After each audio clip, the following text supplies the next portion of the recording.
সেনাবাহিনী কখনোই পলিটিক্সে জড়ানো উচিত না। সেনাবাহিনী থাকবে নিরপেক্ষ। সেনাবাহিনীর কেন দল থাকে? এখন যে নেতা ঘুরাচ্ছে তাতে বুঝলাম যে এই নেতা হলো গিয়ে 1 নম্বর চোর। তো আওয়ামী লীগ সরকারই ভালো ছিল, অটো রিক্সা মেন রোডে উঠতো না, বাইরে যা চলতো, হ্যাঁ তো দেশের কোনো কাজই করতেছে না।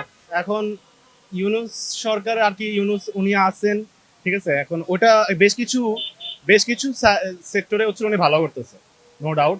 বাট রিসেন্টলি যেমন হচ্ছে আমাদের এক্স রাষ্ট্রপতি হচ্ছিল এই যে দেশ ত্যাগ করলো এয়ারপোর্ট দিয়ে। এই ব্যাপারে আমার মনে হয় যে এটা শুধু ইন্টারিম গভর্নমেন্ট, আমি এটার জন্য পুরোপুরি ইন্টারিম গভর্নমেন্টকেই হচ্ছিল দায়ী করবো। কারণ হচ্ছিল একটা অভ্যন্তরীণ সরকার থাকাকালীন এমন একটা দলের একজন মানুষ হচ্ছিল বের হয়ে গেল, যার হচ্ছে যে দলটা হচ্ছে নিষিদ্ধ করার জন্য মানুষজন দাবি জানাচ্ছে।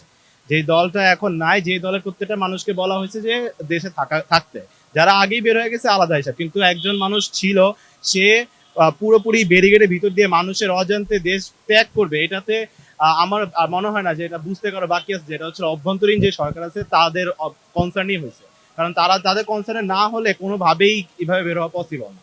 কারণ একটা সরকার ব্যবস্থা যখন থাকে, হোক অভ্যন্তরীণ হোক একদম রেগুলার সরকার ব্যবস্থা, আইনের যে বিষয়টা, এখন তো আইন পুরোপুরি হচ্ছিল ইন্টারিম গভর্নমেন্টের হাতে।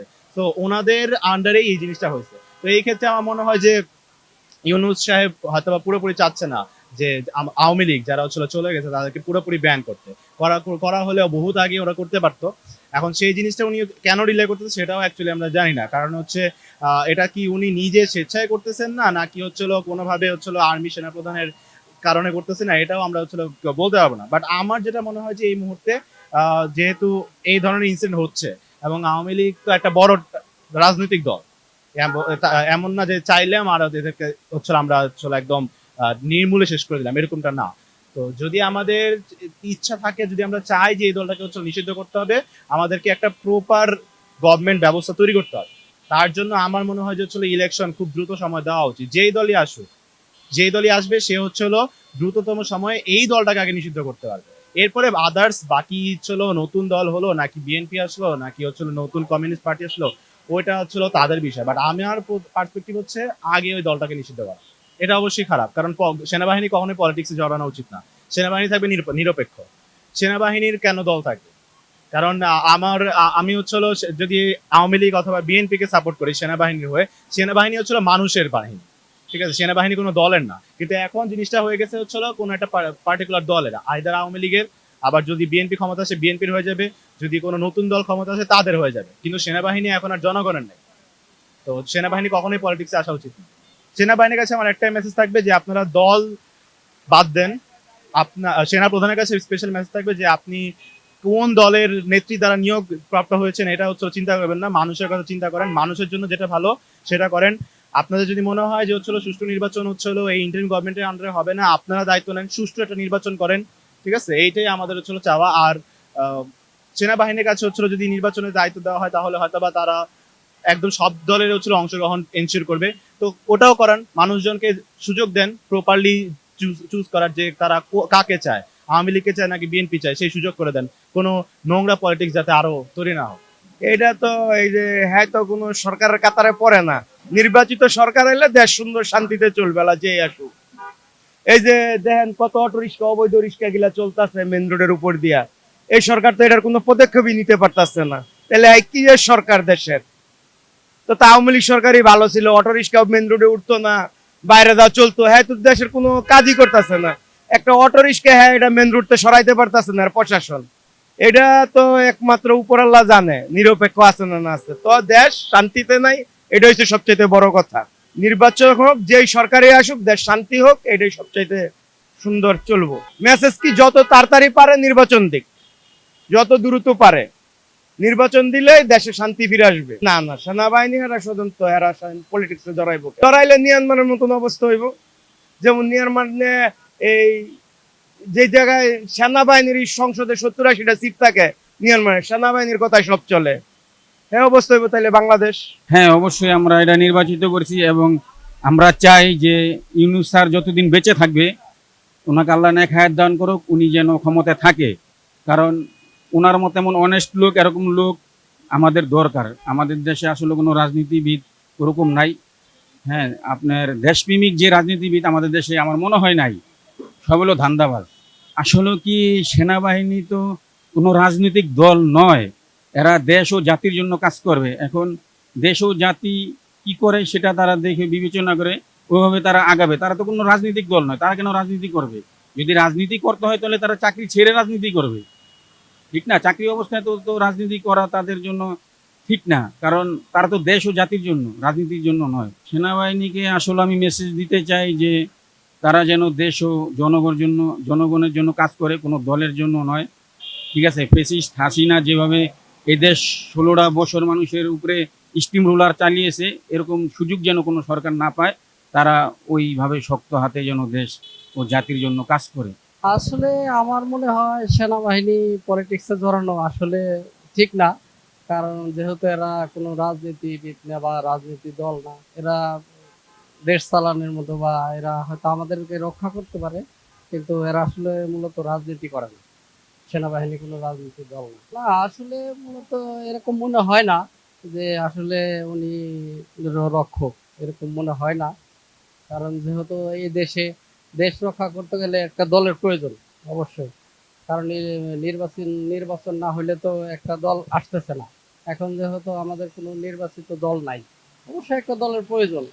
কারণ যে কোনো দলে আসুক, সে একটু নিরপেক্ষভাবে কাজ করুক, আমরা এইটাই চাই। এখন সহযোগিতা বলতে আসলে তো একটা দেহ রক্ষার ব্যাপার আছে। কারণ দেখা গেছে দেশের ভিতরে হয়তো বা উনি এরকম ওনারা হয়তো মেরেও ফেলতে পারতো বা এরকম কিছু হয়তো, বা উনি সহযোগিতা করছে, সহযোগী শেখ হাসিনাকে হয়তো বা এই কারণে হয়তো উনি একটু সহযোগিতা করছে, এরকম কিছু আর কি। না তা ঠিক হয় নাই, কারণ উনি সেনাবাহিনীর প্রধান যেহেতু, ওনার আসলে রাজনীতিতে জড়ানো করা ঠিক হয় নাই এটাই। কিন্তু এছাড়া হয়তো বা ওনার আর কোনো উপায় ছিল না, বোধ হয় এরকমই হবে। এই কারণে হয়তো চলে গেছে আর কি, ওনার একটু সহযোগিতার কারণেই যাইতে পারছে। সেনাবাহিনীর কাছে এখন মেসেজ হয়েছে আপনার, এখন যে পরিস্থিতিতে আছে বা আমাদেরকে এখন যে চালাইতেছে, যে সরকার চালাইতেছে, দেখা গেছে এখন সেনাবাহিনী বা তারা সবাই মিলিত হয়ে দেশে একটা ইলেকশন দেওয়ার দরকার। একটা ইলেকশন দিলে যাতে আমরা শান্তিমতো বা সুস্থভাবে চলতে পারি সবাই। সেনাবাহিনীরও এখানে হেল্পের দরকার আছে আমি মনে করি। কারণ তারা দেশের রক্ষা করে যেহেতু, বিপদের সময় তারা আইসা দাঁড়ায়, এই জন্য তাদেরকে প্রয়োজন আছে, বা তারা সমন্বিতভাবে মিলে যদি করে সেটাই ভালো হয় আর কি। আমি মনে করি নিরপেক্ষ না দেখে এই অবস্থা রাখাটাই ভালো হয়েছে হেরার জন্য, কারণ দেশের জন্য ভালো হয়েছে। মানে খুব ভালো কাজ করছে মনে হয় সেনাবাহিনী, আমার মনে হয় এটা। কিভাবে তারা মনে হয় যে শেখ হাসিনা ইচ্ছা করতো আরো জনগণের উপরে আক্রমণ বাড়াইতে পারতো, অনেক কিছু করতে পারতো। তা না করে তারা কি করলো, জনগণের দিকে ছায়া মানে সর্বদিকে ভালো করছে মনে হয়, আশা করি। তারা বিদায় করে দিচ্ছে, নাহলে হ্যাঁ মারা যাইতো, এরকম মনে করতেছে। এটা ভালো করে নাই, ঠিক আছে, এটা ভালো করে নাই, এটা তো তারা মানে জাইনে হইলে বাইর করছে। আর ভালো এটাই করছে, মানে হেরা যদি সরকারি কথা মানতো তা আরো মানে আমাদের জনগণের জন্য আরো খারাপ হইতো। ওই দিকে লাগে ভালো করছে সেনাবাহিনী। আর ওই যে শেখ হাসিনা পালানোর জন্য সহযোগিতা করছে, এটা ভালো করে নাই, এটা খারাপ করছে। এটা হইতে তো পারি অবশ্যই, মানে এটা একদম অস্বাভাবিক কিছু না। অন্য দেশে যে পরিস্থিতি মনে হইতেছে, পরিস্থিতির অনুসারে মনে হচ্ছে আমরা দেশেও হইতে পারে। আবার তো ভালোও করছে, খারাপ একজন তো খারাপ তো দেখা গেছে না, খারাপটা কইবেন কেমনি? অন্ত ভালোই দেখতেছি। সেনাবাহিনীর কাছে চাওয়াই একটাই, দেশের মঙ্গলের জন্য হেরা আছে, আমাদের জন্য, আমরা আছি তার জন্য, তারা জন্য আমরা টাকাতে তারা চলে, বাইরে থেকে যারা অনুদান চলে। আর আমরা জন্য হেরাও থাকবো না। আর আশা করি হেরা ভালোই করবো, খারাপ করবো না। সেনাবাহিনীর কাছে এটাই আমরা চাওয়ার, কিন্তু চাওয়া নেই। আপনার দেখেন বাংলাদেশের যে আপনার সেনাবাহিনীগুলো আছে, এটা আপনার সেনাবাহিনীর যদি সার্বিক দিক থেকে বিবেচনা করেন, তাহলে আমি মনে করব যে অন্যদের আপনাদের ওরা যে কাজটা বর্তমানে করেছে তাদের খুব ভালো একটা কাজ করছে। কেন আপনার আমার কাছে মনে হয় যে আপনার, কারণ যারা সরকারি যে আপনার যে ডিপার্টমেন্ট গুলো আছে আপনার, তার মধ্যে আপনার সেনাবাহিনী হচ্ছে একটা অন্যতম একটা ডিপার্টমেন্ট। আমি আমার দৃষ্টিকোণ থেকে বলবো যে সেনাবাহিনী আপনার জনগণের পক্ষ নিয়ে যে কাজগুলো করবে সেটাই মনে করেন যে জনগণের জন্য মঙ্গল মঙ্গল। সেনাবাহিনীর কাছে আমার একটা মেসেজ হচ্ছে, যেমন ধরেন বাংলাদেশ হচ্ছে আপনার হত দরিদ্র একটা দেশ। বিশ্বের মধ্যে যতগুলো দেশ আছে ওর মধ্যে মনে করেন যে ধরা যায় আপনার খুব মানে আপনার গরিব দেশই ধরা যায় আর কি। এখন আমি চাই যে আপনার বাংলাদেশের জনগণ যেন খুব ভালোভাবে চলতে পারে, আপনার যে গরিব লোকগুলো আছে তারা যেন ভালোভাবে চলতে পারে, এই জন্য সেনাবাহিনী যেন জনগণের পক্ষে যেন কাজ করে। এটা মনে হয় যেন আর যে দল ক্ষমতা আসবে সেই দলই ক্ষমতায় থাকবে এলো হিসাব। এখন আমিও কওয়ার পারতেছি না, আপনিও বলবা পারতেছেন না যে কোন দল আসবে। এখন দলের ভিতরে ভোটে যে কালেকশন যে বেশি হয় সেই হবে প্রধানমন্ত্রী, এলো হিসাব। আর এই যে সন্ত্রাস যে বাড়েছে, এটার ব্যবস্থা কি করবেন?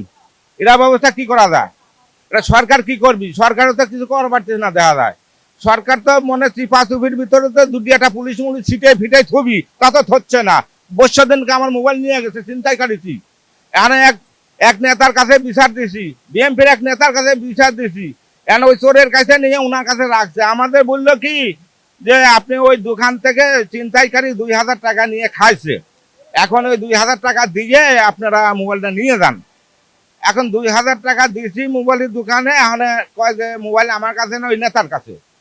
এখন নেতার কাছে যে মোবাইল চাই, নেতা মোবাইল দেয় না। মোবাইল নিয়ে 3-4 দিন ঘুরাচ্ছে, খালি কয় দেবো না কয় আর দেয় না মোবাইল। তাতে বোঝা যাচ্ছে ও মোবাইল আমি আর পাইতাম না। নেতার নামটা মনে নাই আমার। এ কালের ট্যাগ দোকানে অ্যাড্রেস তো আমি কইতে না, আমার পোলাই গেছিল দোকানে, পোলার কাছে আমি আবার অ্যাড্রেস নিতে পারি নাই, তাইও নেই, রাগ করে যে যা হয় হোক গা, তোরা যা মন খায় তা তোরা করিয়ে বেড়া গা, ওটা আমার দেখার বিষয় নাই। তোরা রাতে 10টা বাজলে তোরা যা চা খাবার দেয়, এখন চা খাবার গেছ, তার মোবাইল আড়াইছ, এখন তুই বলে গা সেটা এই কথা কয়। আমি আর ওই দিকে আর কোনো গুরুত্ব দিই নাই। এলো ঘটনা মামা। এখন যে নেতা ঘুরাচ্ছে তাতে বুঝলাম যে এই নেতা হলো 1 নম্বর চোর। আর ওই নেতাই হলো এই সমস্ত লোকের হাতে চাকু ছাইয়ে দেয়, হাতে হাতে তুলে দেয়, সন্ধ্যা রাত নাই বাড়াইতি যে তোরা আমার যাবি, ফাঁকে ফালি যেটার পাবি সেটাকে মোবাইল নিবি, টাকা পাবি, নিয়ে এসে আমার কাছে জমা দিবি, আমি তোকে টাকা ভাগ দেবো। এইভাবে উনি মনে হয় এই পালে, যা বুঝলাম ওই নেতা আমার মনে হয় এইরকম সন্ত্রাস পালে, যা বুঝলাম। এই হলো ঘটনা।